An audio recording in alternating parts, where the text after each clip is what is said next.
قبر کی سختی کس سے برداشت ہونی ہے؟ وہ محشر کی گرمی کس سے برداشت ہونی ہے؟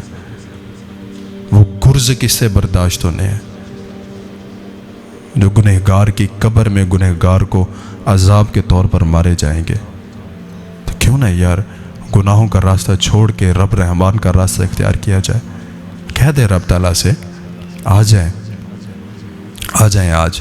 آج اپنے رب تعالیٰ کی بارگاہ میں آ کے بولیں کہ رب تعالیٰ مجھ سے گناہ ہو گئے ہیں، میں بندہ ہوں، میں انسان ہوں، خطا کی گنجائش ہے، ہو گیا ہے رب تعالیٰ، میں معافی چاہتا ہوں، میں توبہ کرتا ہوں، سچی توبہ کرتا ہوں، پکی توبہ کرتا ہوں کہ آج کے بعد نماز نہیں چھوڑوں گا، آج کے بعد کبھی بھی غلط کام نہیں کروں گا، کبھی بھی فلمیں ڈرامے گانے نہیں سنوں گا، کبھی بھی کسی کی عزت کو خراب نہیں کروں گا۔ آج بڑے جو ہے نا وہ لوگ ڈٹائی کے ساتھ یہ بات کرتے ہیں، بڑے فخر کے ساتھ بات کرتے ہیں کہ میرے موبائل میں فلاں لڑکی کا نمبر ہے۔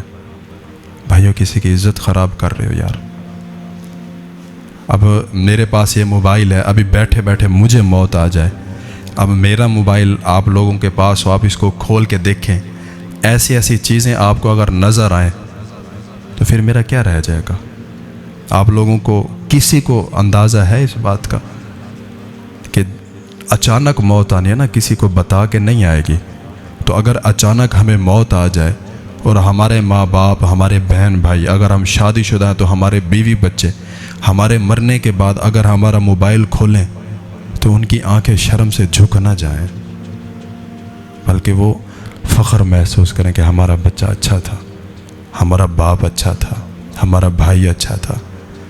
میرے بھائیوں، نئی قبر کی سختی برداشت ہونی، نئی حشر کی گرمی برداشت ہونی، تو قبر اندھیری ہے، وہ انتظار کر رہی ہے، آپ کا بھی اور میرا بھی۔ ہم تو پہلے جو بزرگ ہوتے تھے وہ تو جماعت کے ساتھ نماز اگر چھوٹ جاتی تو روتے رہتے تھے، ہماری تو نمازیں رہ جاتی ہیں، لیکن پھر بھی ہمیں کوئی خوف نہیں ہے، پریشانی نہیں ہے،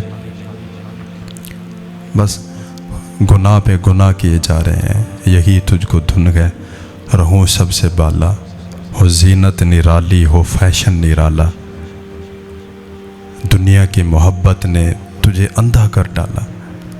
کیا مرنے والے ایسے جیتے ہیں کہ جس کو پتہ ہو کہ میری منزل قبر ہے، کیا وہ ایسے زندگی گزارتے ہیں جیسے ہم گزار رہے ہیں؟ شب و روز گناہوں میں لت پت ہو گیا ہمارے۔ نہ میرے بھائیوں، مر جانا ہے، چلے جانا ہے یہاں سے، وقت کا پتہ نہیں ہے، کسی بھی وقت موت کا پیغام آ سکتا ہے، تو کیوں نہ ہم اپنے معاملات اچھے کریں۔ ابھی میں آپ سے صرف ایک سوال کروں، آپ میں سے مجھ سمیت کسی کے پاس اس کا جواب نہیں ہوگا، کسی کے پاس بھی نہیں ہوگا، اور میں تو دعا کرتا ہوں کہ کاش کسی کے پاس جواب ہو۔ اگر اسی وقت بیٹھے بیٹھے ہمیں موت آ جائے تو کیا ہم اس قابل ہیں کہ ہم رب تعالیٰ کے حضور حاضر ہو سکے؟ اسی وقت بیٹھے بیٹھے مجھے موت آ جائے، آپ میں سے کسی کو آ جائے، کیا ہم اس قابل ہیں کہ ہم رب کے حضور کھڑے ہو سکے؟ کیا ہمارا چہرہ اس قابل ہے کہ ہم رب کے حضور حاضر ہو سکے؟ یا ہمارے اعمال ایسے ہیں جو رب کے حضور پیش ہو سکے؟ نہیں ہے نا یار۔